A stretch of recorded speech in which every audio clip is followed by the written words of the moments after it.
This segment of the Bass, Kayak, and Beers podcast is sponsored in part by Dark Horse Tackle. Go to darkhorsetackle.com and use promo code BKB5 to save an extra $5 when you build your own box.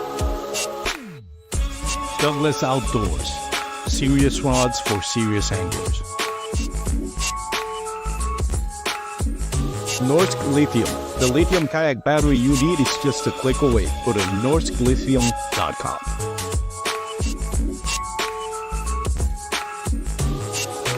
Catch Outdoors, the official measuring board for all 3 national trails. Go to catchoutdoors.com and use promo code BKB5 to save 5% on your next online purchase.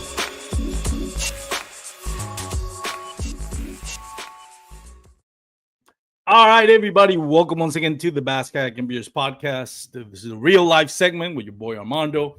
We're going to have a great episode as always. This time I'm going to be joined by Ryan Lambert, a.k.a. or formerly the angler formerly known as Lunch Money when he was killing it at the TOC, but I'm just playing with him. A great dude. I'm a big fan of the what Jeff Malott and Ryan Lambert are doing with the KBN Nation. And the episode today is going to be a season recap of the 2024 season. We're going to be talking about the Hobie BOS, the Bassmasters, the AOY races going on. We're going to talk a little bit about the Native Bass Power Hour, the Kayak Adventure Series, and what it all means for the growth of the sport. Me and Ryan, especially Ryan, who's a little more in tune with the business side of things, we both feel like there's some, rough seas coming up as far as how the sport is going to grow, or the challenges that it might become in the near future. Some of those trails are doing great. Others are struggling. Others completely, or not completely, but have partially disappeared. We'll talk a little bit about that. And I just want to clarify, when we talk about where some of the struggles for some of the trails and all that, neither of us are going to finger point and say, oh, this is to blame, all that. We just want to talk about, an overall the pulse of the tournament scene. What's working, what's not. If we criticize something or something like that, we're not criticizing any individual or putting the blame on anybody. We just dissecting what things are working and what things are not. So I don't want to take this as like, an indictment on this individual for this is not working out or stuff like that. So that's it. I'm not going to do a long drawn out intro. I'm super tired of work this week, and I know my guest is too. So we'll dig in right into it. Lunch Money, Ryan Lambert. The artist formerly known as Lunch Money, as you say. Don't worry, man. We still got them checks coming in. Don't worry. I figured out a way to do it without fishing. So that's there you go. Selling fit pictures on OnlyFans? Dude, I wish. That's next. We're not there yet. Hopefully the economy turns around pretty quick, but we're not at that point yet. Hopefully. We can only hope. How you been doing, man? Good. We obviously, Steve-O and I had quite the adventure at the Big Bass 250. We had to get stranded and figure out how to get back to Tennessee after that one. So hopefully, I don't know, that should be my last tournament of the year, but I think I'm going to jump in and fish the Georgia Bass Nation State Championship and try to qualify for the Bassmaster Championship through that. So I think I'm going to do that next weekend, and then my season will be done, and I'll be in the woods and in the water for the remainder through February. I feel you on that. This Saturday is the Texas Bass Nation Championship, and it's my last chance to try to qualify for the Bassmaster Kayak Series Championship because it's going to be in Lake Fork. It's going to be held in Fort Worth, so near and dear to my heart. It's where I live right now, so I call home. So I'm more excited about that than any qualifying with that than any other. But I'm with you, man. We've been talking in the pre-recording, kind of like the burnout of all this. Like, I should be excited about Saturday, and I'm just like barely getting like trying to hype myself up Yeah. for this. It's been a tiring year. It's been a tough year. And I know you feel the same way. And I know a lot of people are starting to feel the same way.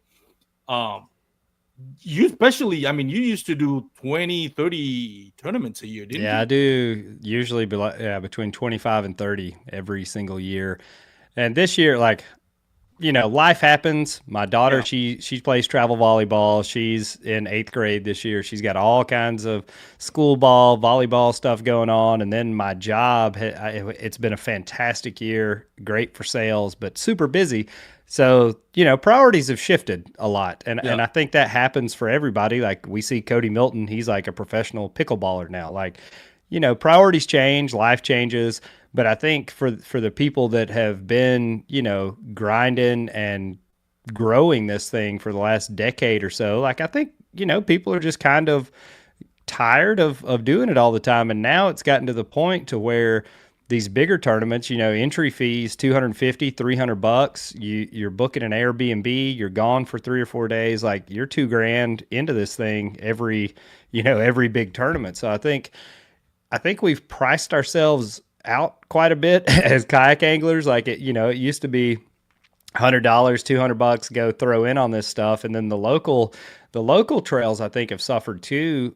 And I don't want to say it's because of the popularity of the bigger trails, but I think what used to be normal, you go out on a Saturday with 15 or 20 guys and everybody throws in $20 and you win a little bit of money. That part has fallen off quite a bit. And I think people jump into the sport and they go straight to these big tournaments and they get burnt out a lot faster because they're not getting that like community grassroots aspect of it. I think you hit on something there. I feel them. You and I have talked this before. When I do national trails, the fun is in the fishing. Like I had a lot of fun in cattle, but it was like get up at 4 practice. This is not even tournament. 2 days, 2 3 days of practice. Get up at 4 a.m. On little sleep, fish till from sun up to sundown, practicing. You're tired. Next day, you even get less sleep. You do it again in pre-fishing. And it's not just the pre-fishing, it's the loading and unloading, all the physical having to load and unload and get up early, staying at Airbnb. Charge your Sometimes batteries, take your charge. motor in and out all the time. Like there's a thousand Yes, things now. Like it's so much more difficult than it used to be. there's such a bunch of nuances now that you have to deal with, that it's like literally getting getting into the water is like 30-40 minutes just to get set up. Yep. Getting out of the water is like another hour. And if there's boat traffic, it's even worse. It becomes tiresome. And when you think about it, then that's only pre-fishing. Then it's tournament. It's like get up even earlier, get out the boat ramp, deal with traffic, get out, do it all over for day 2 on a national trail. You've spent 3 or 4 days on literally 3 or 4 hours of sleep each night. Now doing a 4 or 5 hour drive, and for some anglers, you get something to show for the 90% out there. Only 10% get paid, so the other 90% just go home with either satisfaction of doing a little bit better than they did last year, or the last tournament, or the frustration of doing worse. Yeah. And it takes a toll on you because there's no like, but it's all business. It's not like, hey, we're going to have a few drinks, we're going to party. It's like, no, this is all business. Yep. And that's one of the things, like that event that we just fished, the Big Bass 250. It was one day, one guy won 16 grand from winning the tournament and winning Big Bass. But Yeah, the vibe of that event, it was just fun. Like everyone was relaxed. That Saturday night, they did a big dinner.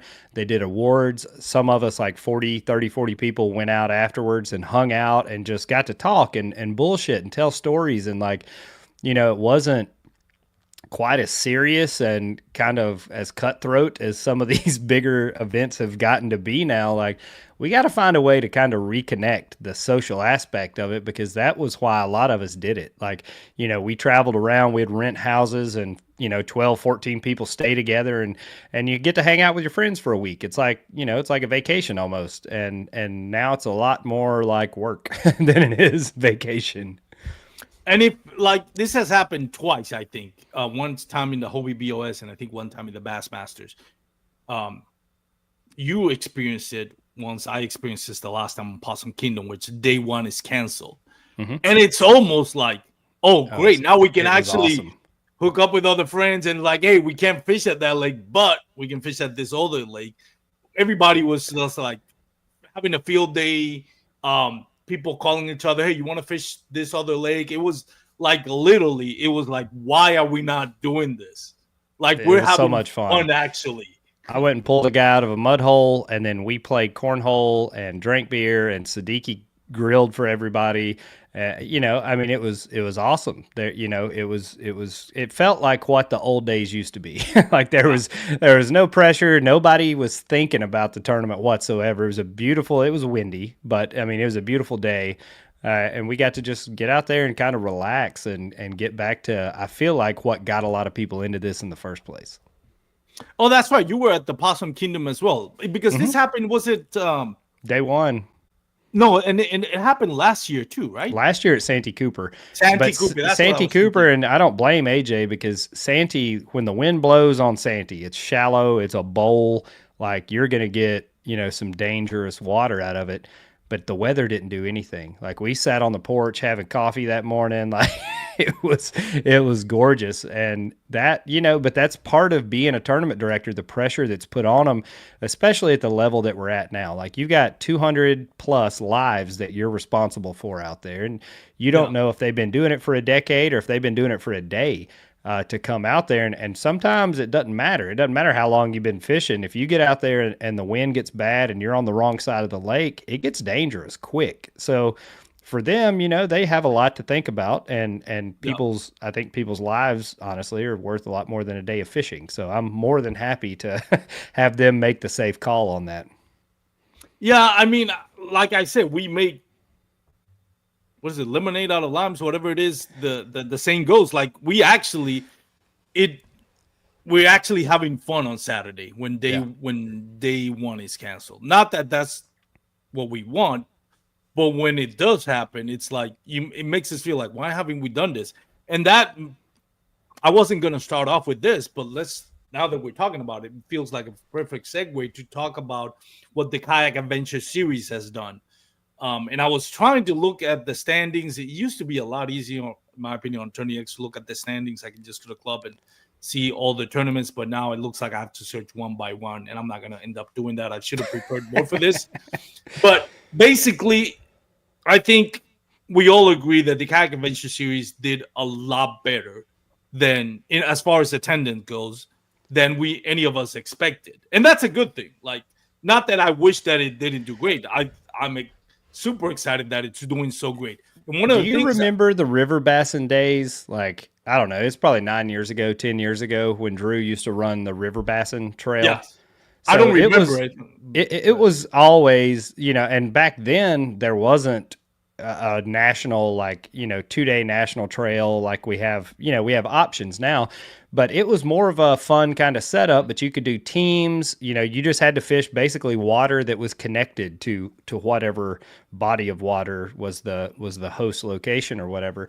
But it always had a good crowd, a good turnout, and a good vibe. So I think the Kayak Adventure Series is drawing a lot on that, and it's also catering to more, in my opinion, more of the traditional kayak angler. Like when you get into kayak fishing, accessibility, being able just to slide off the side of the road into whatever body of water that you're on. Like I think it caters to a lot more to kind of the anglers that the major tournament series don't. So I I think I think think so he's too. drawn from a different demographic. And I think that demographic is a lot bigger than I thought it was. I thought my opinion was like, and again, not that I wish I'm super excited for Drew Gregory and for the health of the of kayak fishing and the growth of the kayak bass fishing in as a whole. But I thought that demographic that he was targeting wasn't really interested in doing tournaments at all. Like, well, okay, what do you if they're not already taking part in tournaments? Maybe it's like it's just for fun. How many people are willing to travel out of state to go to these tournaments for winnings that are a fraction of what a Hobie BOS or Bassmaster traditionally pay? And turns out I was wrong. Then I'm happy I am in that aspect, because it means that there is a larger group of people that needed this. Do you see any of the change, any of the aspects of, like, Duke Gregory, I feel, has put a lot of like emphasis on having fun, you know. Yeah. Do you see any of that kind of transitioning over to Hobie BOS or the Bassmaster saying, hey, maybe we should do something like that where we, kind of make it a little bit more fun for people that are coming here to fish? I hope so. And that was one of the reasons, like, having Steve-O ride up with me to the Big Bass 250, like he spoke at the awards ceremony or whatever, as well as Jeff and I.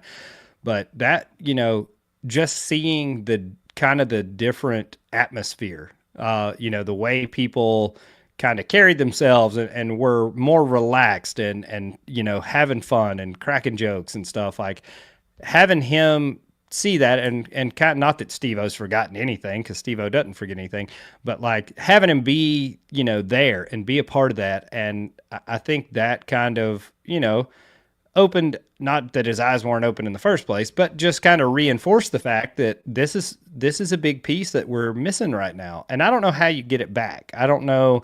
We've talked about different like pre-fishing setup days, like maybe Monday through Thursday, Friday's an off day, so people can travel in on Friday if they haven't gotten to come in earlier. But you go in Friday, you don't have anything to do Friday. You can rig your stuff up, you can hang out, have a meal with your buddies, whatever.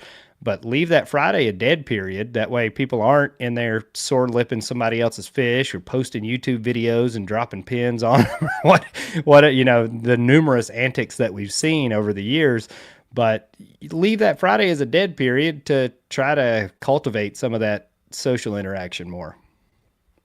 That's something right there. Like, that's maybe something that could be either straight up work or be tweaked on. But like, I agree. Like, there needs to be something. I remember when all the rule changes came out in the aftermath of what happened at the end of I think it was the 2022 Bassmaster kayak series. I think one of the things that was kind of lost, how do you say that? Like, all those rule changes kind of like affected everything moving forward. Like, from one side, from the Bassmaster kayak series, in order to survive, it needed to make changes.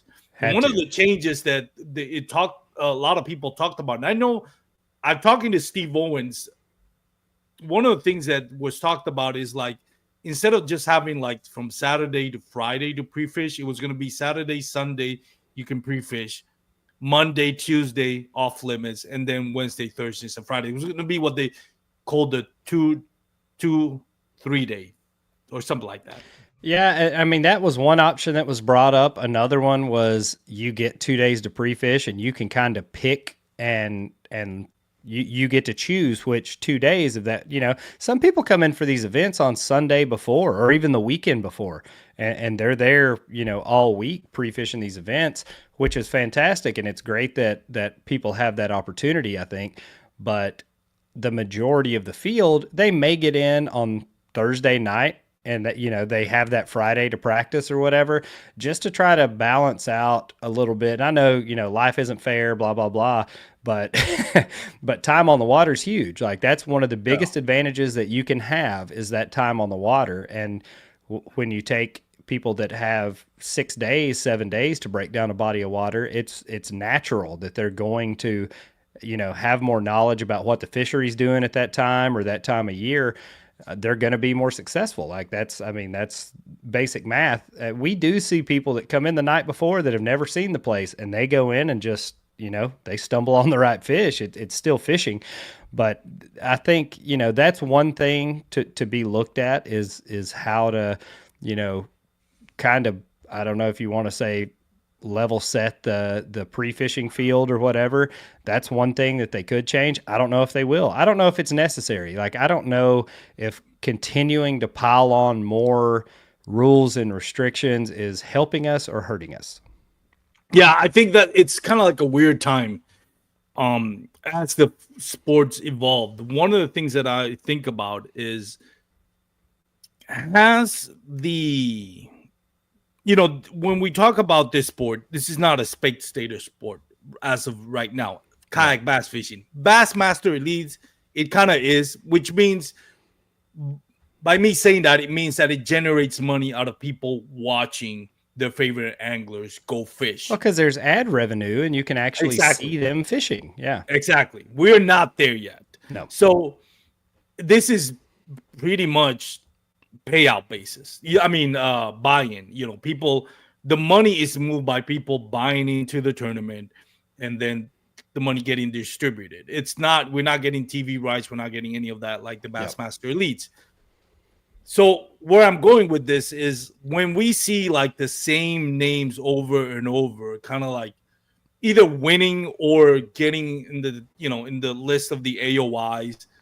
And credit to them, they're great anglers. But we talk about Ross Snyder, Christine Fisher, Guillermo Gonzalez, Ewan Miner, Jody Quinn, all those Dusty Yacker, all those anglers Marshall. like Jordan Marshall, all those anglers, or most of them, there's one thing they got in common. Most of them don't have a family, or they don't have kids. Maybe they don't even have a significant other that they Mhm. need to provide for. So they get the chance to pre-fish 7 days and all that. And I don't know if this is the the right response to it, but what I think is when you talk about other anglers, it's like maybe one or two local anglers, or like you mentioned, somebody stumbles on them on without pre-fishing and actually catches a check.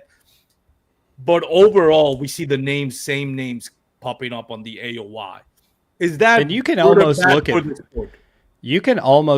which lake that the tournament's going to and pick pick 5 names that are going to be in the Yeah. top 10 just from previous history. And I don't know. I think it is more intimidating for people that are just getting into it, especially when you think that it doesn't matter what you do, that the same people are going to cash checks anyway. But I mean, that's part of fishing though. Like some people are fishy people, and Ewing and Nolan both are probably two of the fishiest Yeah. people you'll ever meet. Like it doesn't matter if it's saltwater, freshwater, like the miners are just fishy people. Like they find them wherever they're at. But I don't know that that's necessarily bad for the sport. Like you have to have, just like in the elites, for instance, like you have to have those like powerhouse names that draw the attention, or kind of set you a goal. Like my goal going into this is to beat whoever it may be. I think that part helps, but I think it may be a deterrent in some senses when it from the outside looking in, it's like, oh well, they win everything anyway. And that's the point that I'm trying to make, because it's not a televised sport. There's not that draw of like, okay, people want to see G-Man, Seth Fielder, or Ryan Latimer, or whatever their favorite angler is. It's kind of become like NASCAR. You used to see, you go to NASCAR race, you see people with their jerseys of their favorite NASCAR drivers. You go to um the the classic, the expo, and you see anglers looking for their favorite. You see, kind of like a tourist mentality, like people that are looking to meet their favorite anglers, the one they watch on TV every weekend when there's an elite tournament. That is not part of kayak bass fishing. It's like with that revenue is not. We're not getting revenue from that. Like, yes, Yeah. Christine Fisher has a lot of followers, and rightfully so, but it doesn't translate into viewership for this tournament. So for a lot of anglers, it's like, well, I'm going up against the same people that are winning every single day, like every single tournament. I can understand why that might be a deterrent for people to say, I don't want to spend $250 to $300 on a tournament plus Airbnb if I don't live there, or gas and lunch and all that. I definitely think that's factored into it. I think obviously this year we saw Bassmaster just blow it out of the water. Yep. They're in the stratosphere right now. They're averaging I think 222, and I could be wrong. I quote things wrong sometimes, but around the 220 mark average for this season. We have never seen a tournament series perform like that. And Bassmaster, without a cap, we saw the rush when Hobie had the 200 angler cap. We Yeah. saw that rush because it's supply and demand. Like, and again, that was kind of on the heels of COVID, during that time. And I think people had more free time. They weren't, a lot of people went remote for their jobs and stuff. Like, I think people were able to travel a lot more. Obviously, since that time, we saw the economy and the fishing market itself take a huge hit. Like, you're seeing sponsorships getting cut, you're seeing companies getting sold, you're seeing tackle shops just close up because they had the COVID boom and then nothing recovered. And, ordering, like, as far as their orders, the yearly orders, like, a lot of them over ordered stuff because they were used to that COVID number and it couldn't maintain itself. But I think the Bassmaster push happened, putting Steve-O in charge. He's ran a phenomenal series. Like, I mean, phenomenal. But that Bassmaster name, seeing the investment that they put into the kayak side, the coverage that they've got on the website and articles and stuff, like, they're giving kayak fishing a ton of attention. And I think it's fantastic. And I hope that they can continue to be successful, but where's the end point? Like, it's not, I don't think 220 average is sustainable long term. Like, I think this year was a huge boom year, but I think things are going to start to kind of level off. And you saw Hobie's numbers take a hit this year, from going to capping out 200 event tournaments to hovering around the 100s, give or take on most of their events. Like, did the Bassmaster pull from Hobie's numbers? Was that responsible for the decline? Was it, some rule changes or not adopting motors soon enough or increasing the number of qualifiers for the TOC? Like, there's a lot of factors that change there. And I if you got something that works, keep it. Like, keep it working, man. Like, if I wouldn't have increased the TOC numbers. I think keeping it at 50 was fantastic because, to me, that was one of the biggest draws of the BOS series, was making that elite 50-person championship. I don't think expanding it out further is the right answer. And I don't think not having a cap is the right answer either, because what's the urgency for people to try to sign up for these tournaments? There's not one. That's a good point. I think when I look at the Bassmaster Kayak Series and the Hobie BOS Series, like, 2 years ago, it was like the Hobie BOS was right here. Bassmaster Kayak Series was suffering. Blame who you want to blame. We all have an opinions of what was going on. Basically, not pointing fingers at anybody, it was struggling. It halfway through the season, the kind of like the de facto tournament director was either let go or just resigned, whatever it was. Not going to speculate on that, but it was like it was a makeshift of like, okay, this one's going to be the tournament director here, and it was.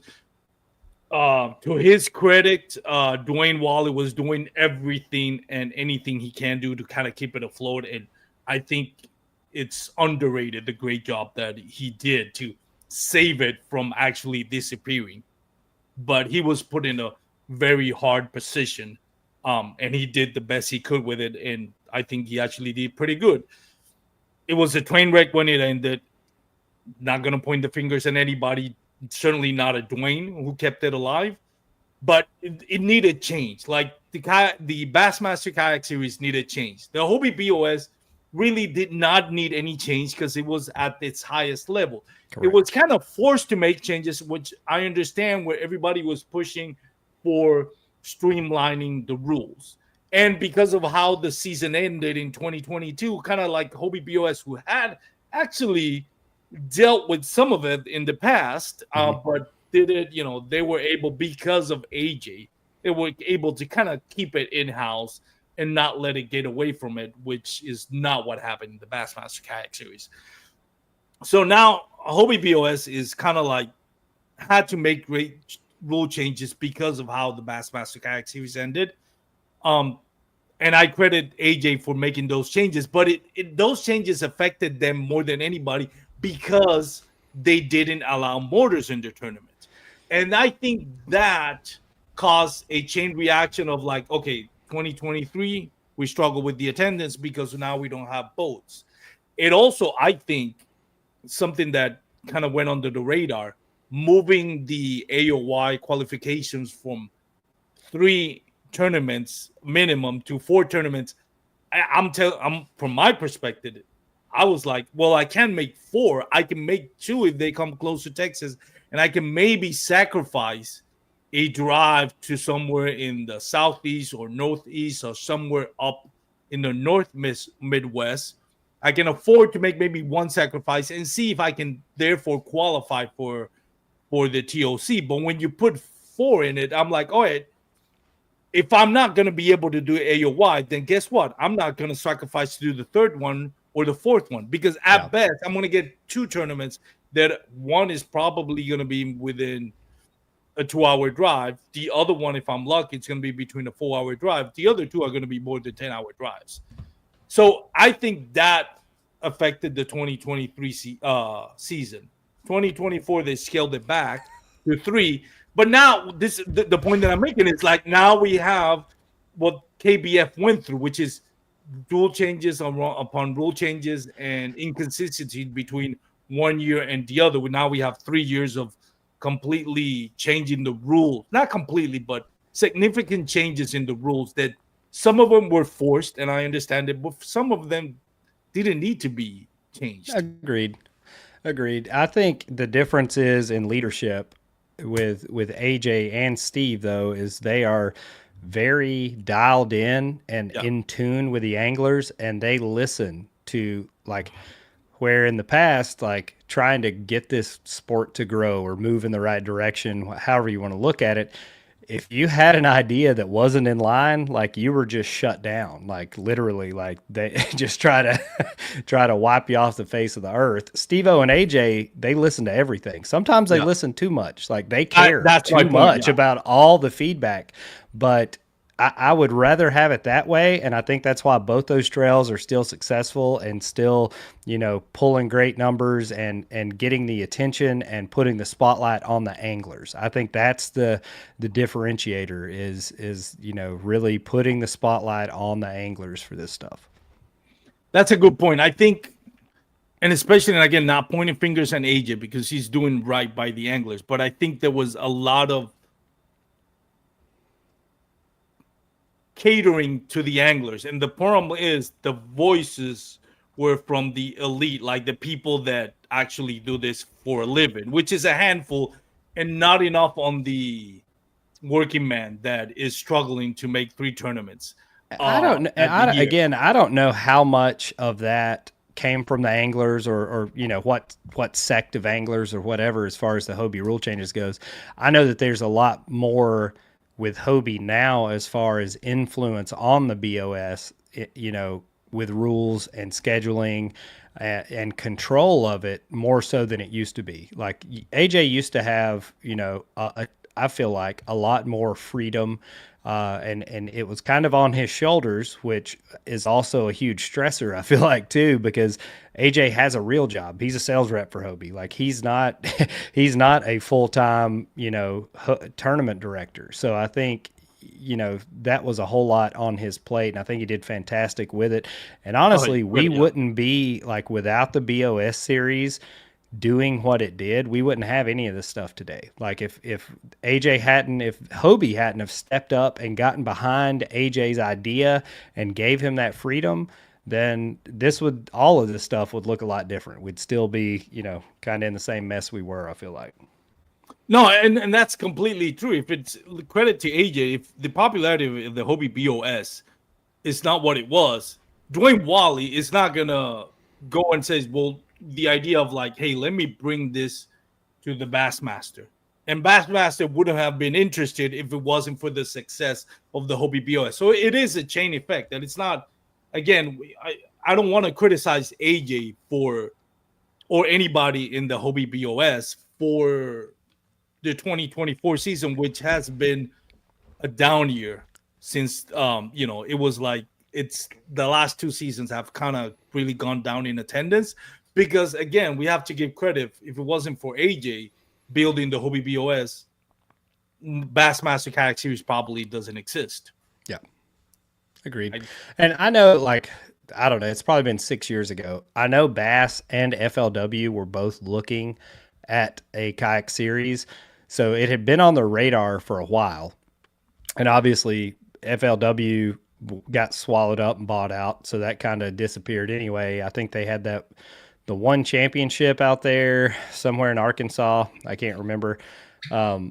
But that kind of died out, but Bass remained interested in it, and they did roll the dice and they did, give it a shot. And I said this, we had John Stewart on right from the get-go with the Bassmaster Kayak Series. The famous show.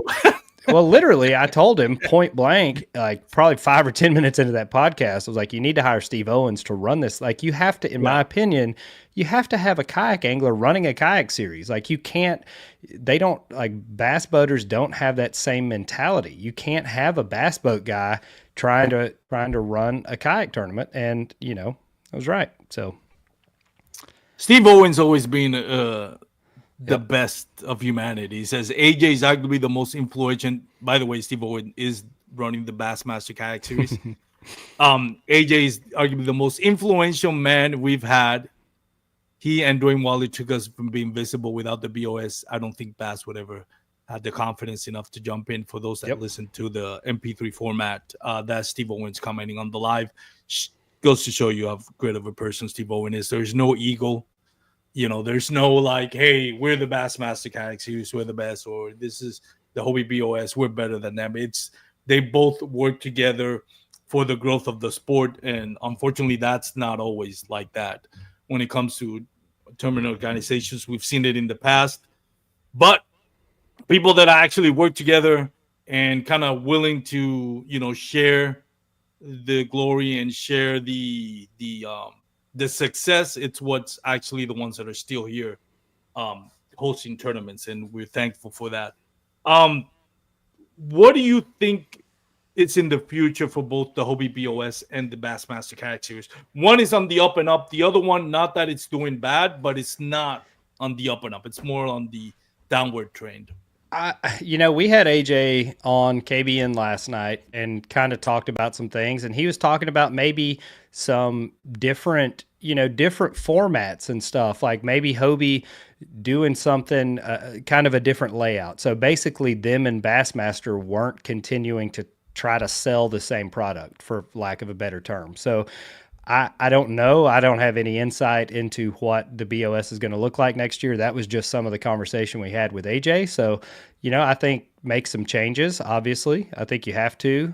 You don't have to. You can keep doing what you're doing. But I think to kind of regain some momentum, or maybe pull from maybe that demographic like we were talking about with the Kayak Adventure Series, like make some changes to try to draw in some new people or give them a different experience on the other end.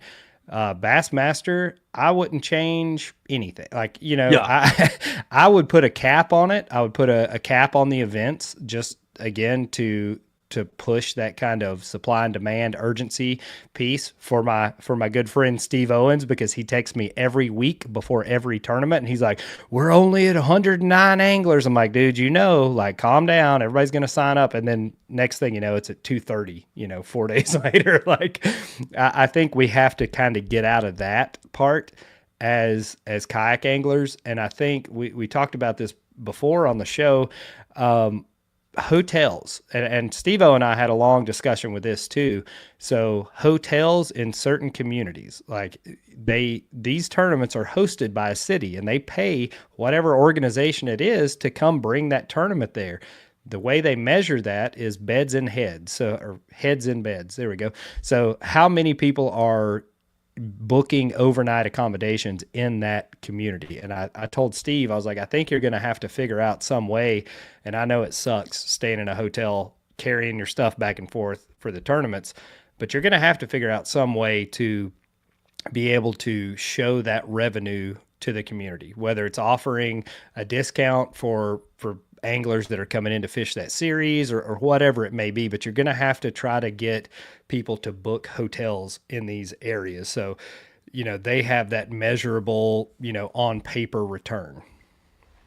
Which is interesting, because I'm one that I'm like kind of what you alluded to. Like, I don't want to stay at a hotel. I'd rather stay in an Airbnb. Yeah. Not because it's cheaper or anything like that. Like, it's just because, well, the camaraderie, and I can able to have more flexibility, check in, check out, and all that, the nuances of staying at a house versus staying at a hotel, especially if you need to re-rig. You don't have to, if you're staying at a Carry hotel. batteries up and down the elevator. Floor, and then I have to re-rig, and I have to take all my stuff up there and kind of re-rig. It's not feasible. I think there needs to be a way that we can measure what we're doing with the community.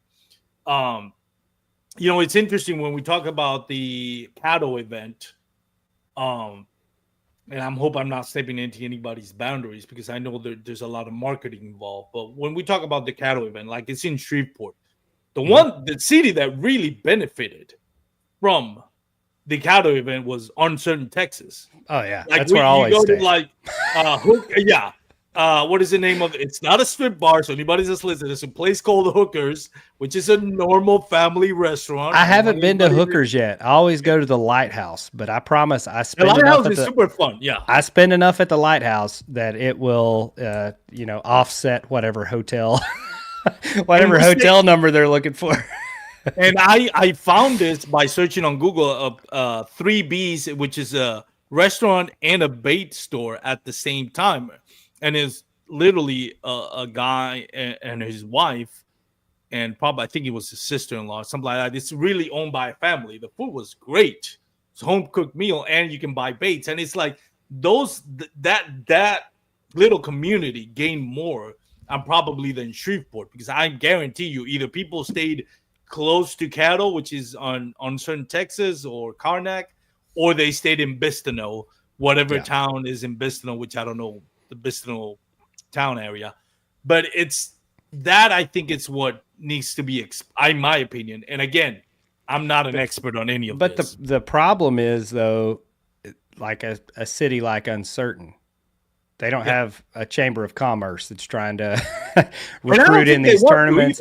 They don't have, from a tournament series, though, they don't have the money to spend on that stuff. So you have to look for that biggest city. And Shreveport is one that's been very supportive of, kayak tournaments and the kayak community over the last 9 years or so. But that being said, I don't want to spend a night in Shreveport. Like, I don't want to leave $15,000-$20,000 worth of stuff outside on the trailer in Shreveport, Louisiana. Like, that's a recipe for disaster, in my opinion. But we have to look at all this stuff on the tournament side for them to continue to be successful and get better. And for like Steve-O and AJ booking venues, like, you want that community to have a good experience when you were there. You want them to see kayak anglers parked up and down the streets visiting, restaurants or bars or whatever it is.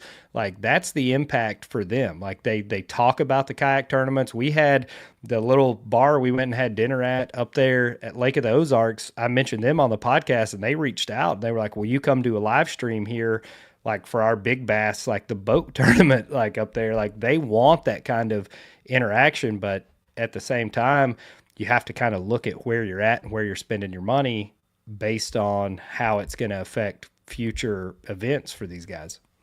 Yeah, and just to clarify, I'm not criticizing Steve or Hobie or AJ for picking Shreveport. I'm just saying, kind of like logistically. Oh, for sure. The realization is that, like Uncertain, Texas, Karnak, Texas are getting. That's what I'm saying. Unless you mandate that you have to stay in Shreveport, I doubt many people would elect to stay in Shreveport on purpose. And that's the other thing. If you mandate that, how many people are going to say now, not doing it? So that's what we were talking about.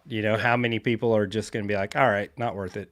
Or my thing is, like, work with the chambers and have people, write down where they're staying, or go in and put it in their registration, like put it on the Tourney X thing in the little comments box. Just comment where you're staying. That way there's at least some kind of feedback that they can give and be like, yeah, they might not have booked a hotel, but they booked 20 Airbnbs in this county, or, whatever it is. Yeah, and that's a good point. Like, small cities like Uncertain, Texas, they don't have a chamber of commerce. I don't think they do. Caddo is kind of interesting because you see a lot of tourists from Europe and Asia, but I'm like, where are they staying? Because they're not staying in Uncertain, Texas. I can guarantee you that. where are they coming from? Because there's a lot of them, but the lake itself is not touristy friendly at all as far as accommodations and restaurants. It's like maybe 3 restaurants in the whole area. And driving from one place to another, you can have a place that's like, oh, it's 10 miles. Yeah, but you have to go all around the lake to get there.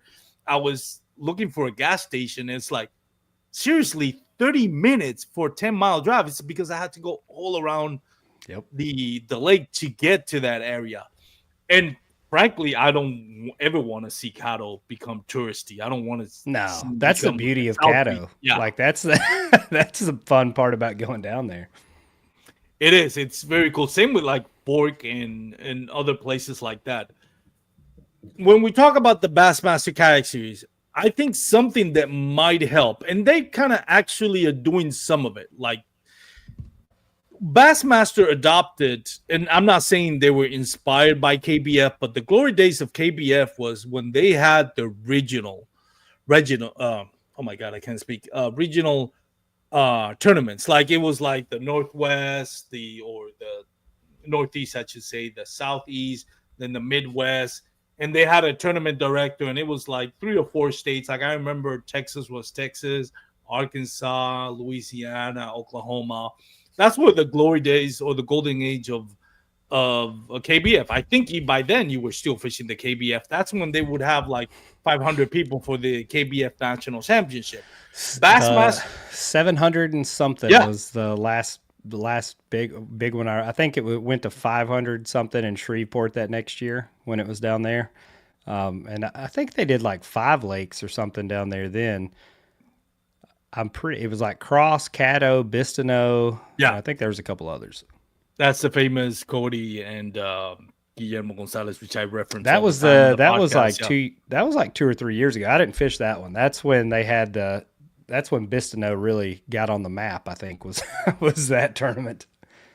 I think Mike Elsa won the biggest purse that ever was on the KBF, and I think he won that when it was 700 and something. Dwayne, what was it? Wayne, what? I thought it was Mike. Maybe I'm misremembering. No, the one guy won $100,000 at Kentucky Lake. Somebody won $100,000 at Kentucky Lake. I know Rush Snyder won it. Yeah, I'm pretty sure. But that wasn't. This was back in the day, Armando. This is back in the day when we didn't do awards till like 5 a.m. This is when you're still part of the KBF brand. Yeah, that was before I was exiled. Yeah. Jason Wills has a comment. It says, scan and submit your receipts for anything you bought, hotel, food, tackle, etc. The whole city of random drawings for prizes. Give anglers reason to submit receive Bassmaster tangible proof of money spent by the anglers in the whole city. Just an idea. That is actually a very good idea. You usually have to incentivize. Yeah. Because it's hard for me to keep up with the receipts anyway. Yeah.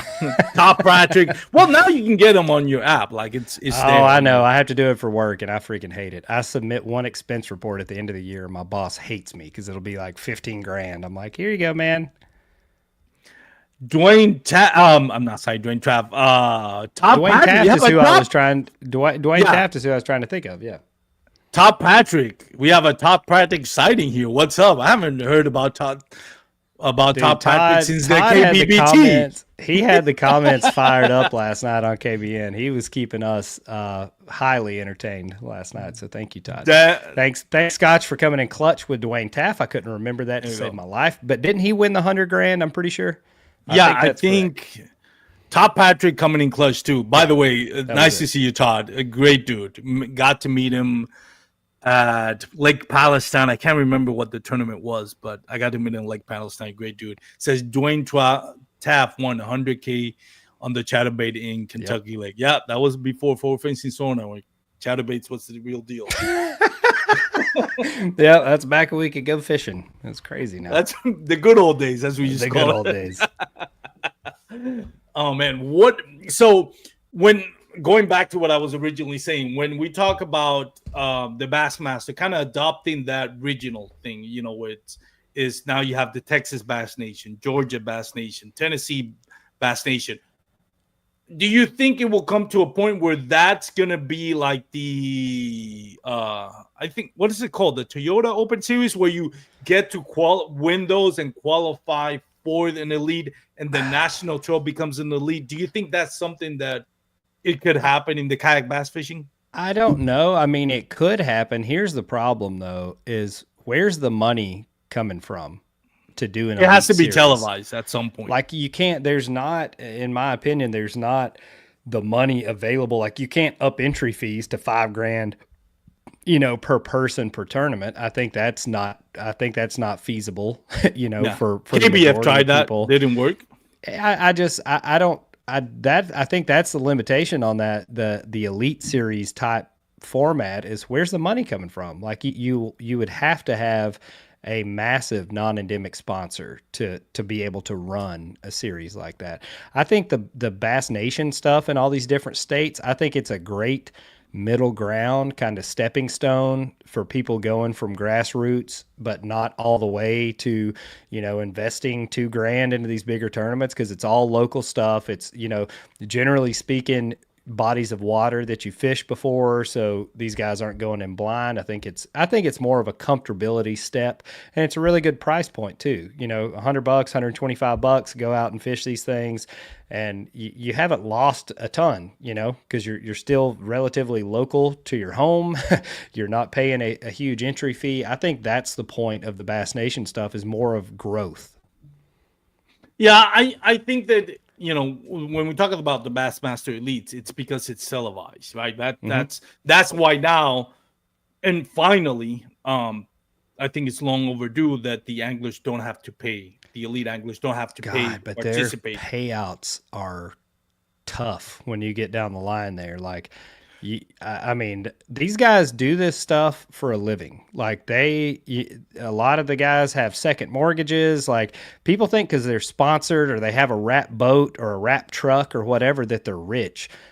Like if you look at probably 95% of pro anglers, a lot of them are struggling. Like that, it's not Oh yeah, sunshine and rainbows. They're not living in a big nice house. They've committed to that. And until you build a brand like Iconelli or G-Man, or Brandon Polnick has done a great job like on the yep. YouTube content side. Like until you do something like that, the tournament winnings play a big factor into if they get to do this again next year or the year after. So I think that's a double-edged sword. I think it's fantastic that they don't have to invest that money up front right off the jump. But at the same time, I think the guys that are consistent and that, were cutting checks all the time, I think it's going to hurt them a lot because they're going to lose a lot of money on that deal. Yeah, I know. I understand that part. I also think there's different things about it, and I had Gene Jensen, Flugmaster, on the episode last week. We talked a little bit about that, and I think my thought on this, it's like it legitimizes the sport. Like when you have to pay to play, are you really a professional angler? Is it a professional sport? Because you're not getting paid. You have to pay to get paid. When this, I think, brings a little respect to the anglers. It brings a little respect to and a little legitimacy to the thought that this is a pro sport, because now you're not paying to get paid. You can use, and I don't know exactly what the anglers have to pay up front to be part of the buy-in, so to speak. I've heard it somewhere between $50 and $90,000, and maybe more of the exact number, or at least you can ballpark it better for the audience than I can. But either ways, you can still ask for that money from your sponsor, and if you do, it's like, well, now you don't have to pay it. Now it becomes yours. Like if the buy-in was, let's say, $50,000, and you needed sponsored money to get there, well, now you can still ask for that because you're still going to be relevant. You're still going to be on TV. You can still go to your sponsor and say, yeah, I'm still going to be part of, I can still represent your brand on live TV at Fox Sport or FS1, whatever it is. And you can still get the money, but now you can keep it for yourself. You don't have to pay for it. Yeah. You don't have to pay it to the tournament organizers, which is But a basketball. lot of those guys, different sponsorships are set up different ways. But like Skylar Hamilton, like he and I talked quite a bit, over the past few years, and he was selling his boat, and he's like, "Why don't you buy this boat?" And I was like, "Why don't you give it to me, man? You get a new boat every year." And he's like, "I have to sell last year's boat to pay the entry fees for next year." Like that's how tight things are. Like these sponsorship deals, and I know some guys have obviously huge brand deals, but these sponsorship deals aren't, hundreds of thousands of dollars. Like it's much smaller of a number. So, when you say like go to a sponsor and ask, for 50 grand or whatever, they're like going to a sponsor and asking for 5 grand or 10 grand. Like that's the, Yeah, it's a combination. Yeah. I think that's the illusion a lot on the pro side is those sponsorship deals, and especially now, especially the way the fishing market has gone. Like sales are down, people's sponsorship contracts are getting cut or just gone all the way, around. Like it's getting tough. Yeah. Top Patrick says kind of like what I was saying. Like it's a wash. Is it a wash? I don't know. I don't know the business side of it. Yeah, but and I don't know that like, many sponsors just signed on to pay their entry fee. I think they're getting that money up front anyway. Like, but on that note, they had to turn around and put it right back into entries for the next season. Yeah. Do you think at some point that we would have, like, for example, Bassmaster Kayak Series is probably the most popular or has the best chance of getting this to have an elite series? I've talked to Steve Owens. He says maybe in 5 years. Yeah, I think at least 5 years. If everything goes as planned, it'll be a we while. Have COVID, we have had other stuff. Bassmaster has the infrastructure in place already. Yeah. They have the camera crews, they have the stages, they have the satellite trucks. They have the infrastructure to be able to figure out a way. And Steve and I have talked about this. Like they have to get more of a live media interaction out of it somewhere. Like they have to in order for it to continue on. I mean, honestly, I think the real way to do that will be something integrated into an app, whether it's TourneyX or whatever. You'll have your phone, you're plugged into an external power source, you're on Starlink or whatever, and you can you're live until you turn it off. If you have something you need to do that you don't want a bunch of people to see, turn it off, but have that available so when people are following these tournaments, they can click on their favorite angler and it takes them straight to their live stream. So you're looking through the scoreboard and you're like, oh, this person, just caught 2 20s in a row. I want to check and see what they're doing. You click that and then you're live in their boat. I think that will be the way to make kayak fishing entertaining. Obviously, we can't have a cameraman sitting on the boat with us or whatever. So I think it's going to have to be something similar to that. Yeah, and if you have like 50 anglers, you can't have 50 bass boats following them around. That's not good business practice. But Gene Jensen mentioned that on last week's live show. Like he has now invested in a Starlink to do live streams and all that. Like if you can do that, that may be a way to kind of televise it. I personally think that if you can televise a kayak bass tournament, it would, in my opinion, because of the adventure side of it, like going into creeks and falling in the water, because eventually a couple of people are going to do it in each tournament and all that kind of stuff. I think, let me turn on my phone here. I think that might actually be more viewable or more viewer friendly than a basketball tournament. There's a lot more disasters that happen. Exactly. There's going to be a lot more clickbait on it. You know? For sure. I agree. And I think that's one of the most entertaining parts of kayak fishing in general, even for us as anglers. Like, you never know what's going to happen every time you leave the house. Like you're always about 10 minutes away from something crazy happening, whether your line's caught up in your fins or on a trolling motor now, or like, you mentioned Gene. That's one of my favorite clips I've ever seen at Caddo, when he's standing and using the trolling motor and hits a stump and we talked about it right over. Like that's the kind of stuff that like you never know what's going to happen in a day of kayak fishing. I remember Jeff Malot's comment saying that that fish finder was holding on for dear life.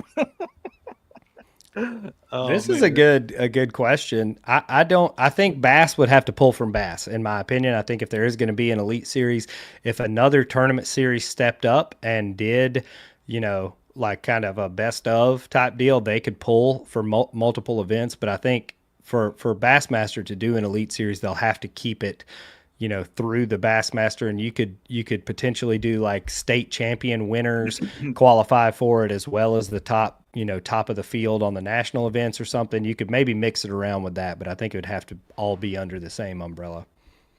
Yeah, and that is reference to the question. Simply Fishing says, when the time comes, could Kayak Elite Series possibly pull top anglers from both the Hobie and Bass? That could be an interesting point. I wouldn't be surprised if Hobie BOS or Hobie brand actually pivots and say, instead of doing our tournaments, if it doesn't bounce back, if it keeps going down like it has in the last 2 seasons, I can see Hobie BOS saying, why don't we take this money and actually sponsor the Bassmaster Kayak Series? And that way we can get the promotion with actually, it's all business sides that honestly are way over my head.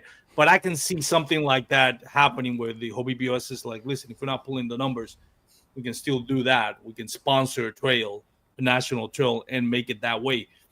I mean, if we the importance of the Bassmaster Kayak Series cannot be understated. If this becomes something profitable for the Bassmaster brand, it's not going to take long before MLF looks at it and says, well, it's working for them. Do we do our own trail? And Because I don't know if MLF could scrape together all their money and buy a kayak right now. I don't know. I think BOS series going to outlast MLF. That's true. I mean, it wasn't the KBF used to run a trail with FLW for at least like a season or half a season. They did a couple tournaments, and I fished the one on Nickajack, and I think that was my last hurrah there. We got actually Dwayne Wally. Again, Dwayne, thank you for joining the podcast. And yeah, like we mentioned before, Dwayne Wally is a big reason why we have a Bassmaster Elite tournament.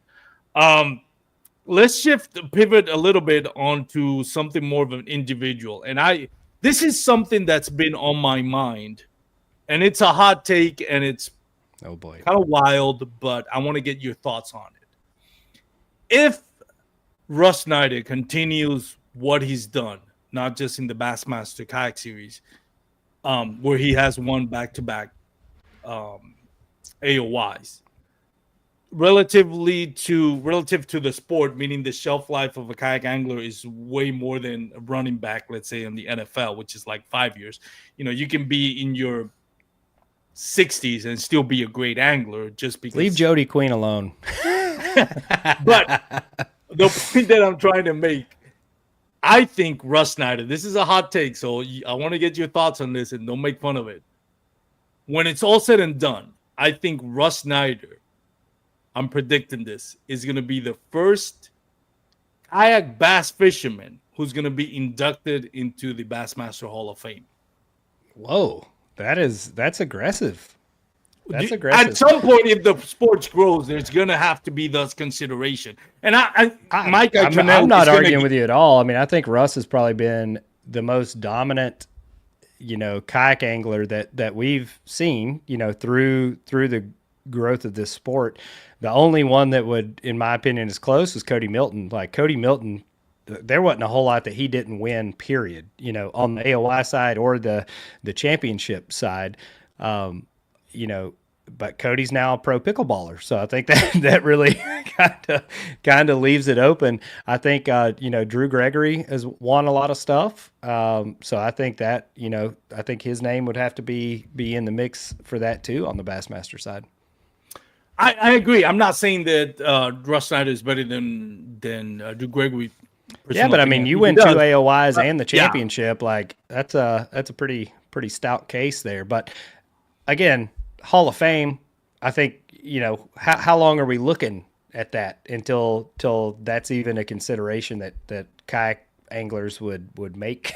And I don't know what is the the threshold or what is the criteria with Bassmaster. You know, like in pro sports, I think basketball, you have to be retired for like 5 or 10 years before you get inducted into the Basketball Hall of Fame. I don't know if that's the same thing for Bassmaster Kayak Series. I don't know if you have to be like retired for them to actually, as an angler, competitive angler, to be inducted into it.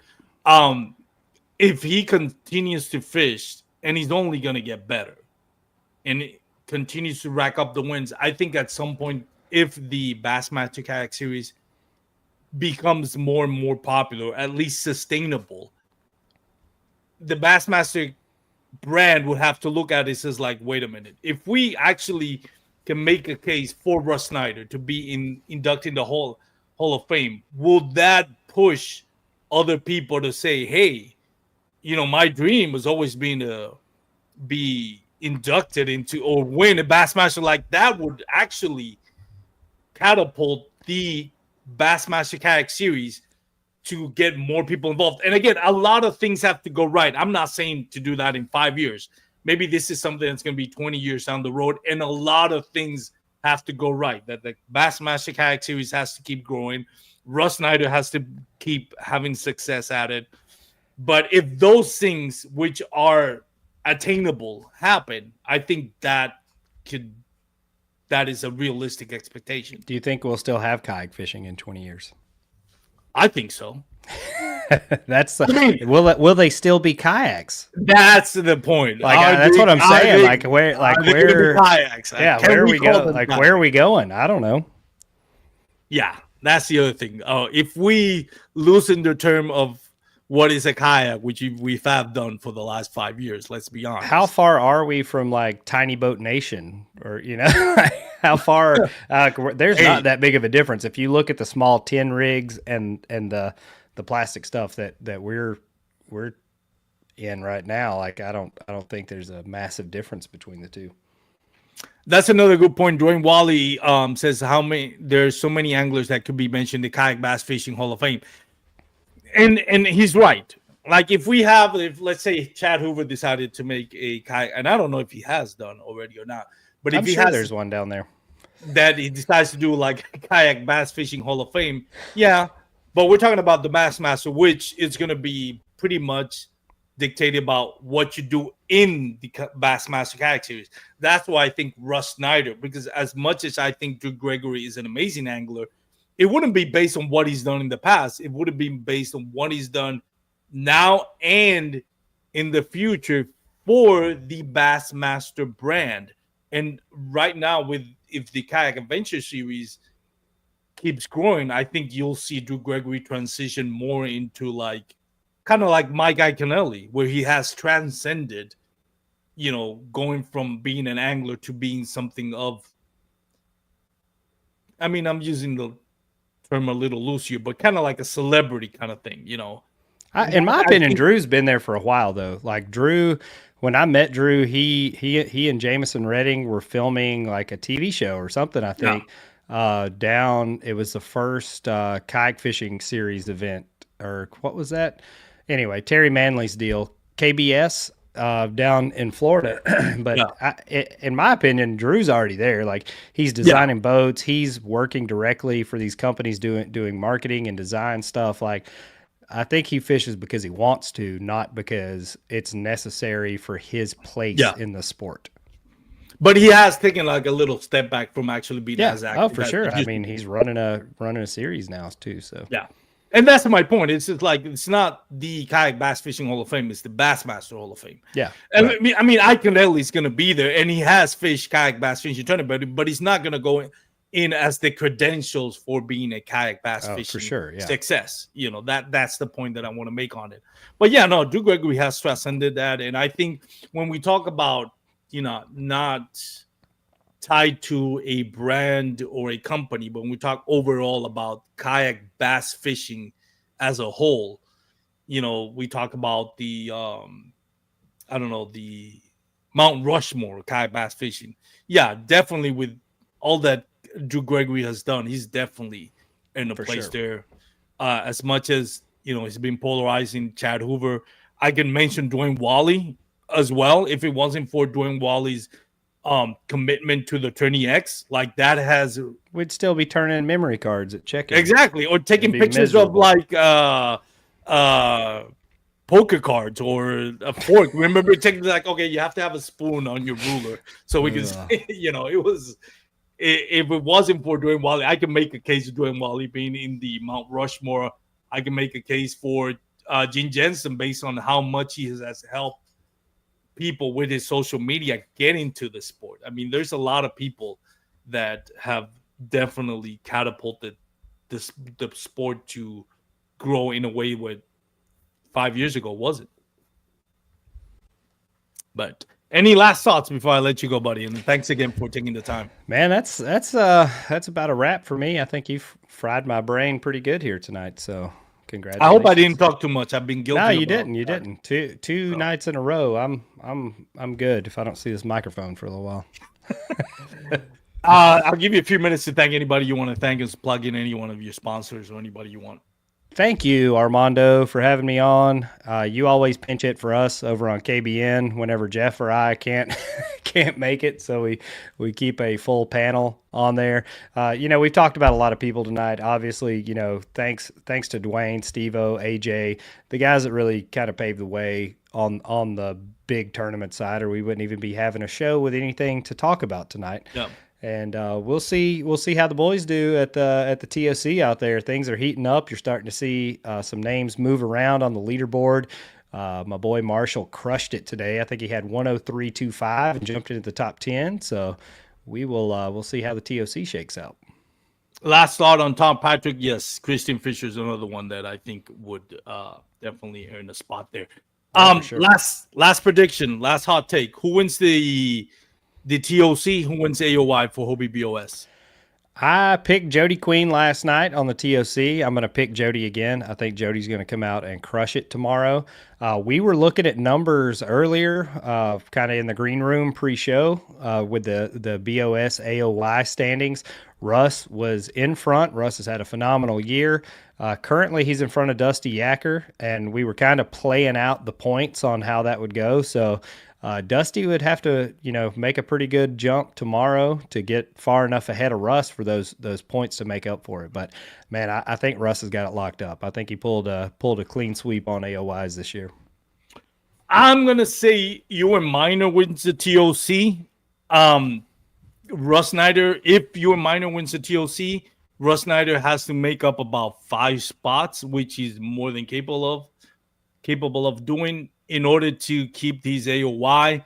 I'm gonna do a hot take. Ewan Minor winning the TOC is not really a hot take. That's kind of he's on 94 inches a day. There's a great chance he's gonna put up 94 plus tomorrow. Yes, so I think that's the sure bet there. But I actually think Ewan Minor is going to win the AOY. I honestly completely forgot about Ewing being in the AOY race. So Ewing does have a great shot. I'm sorry. I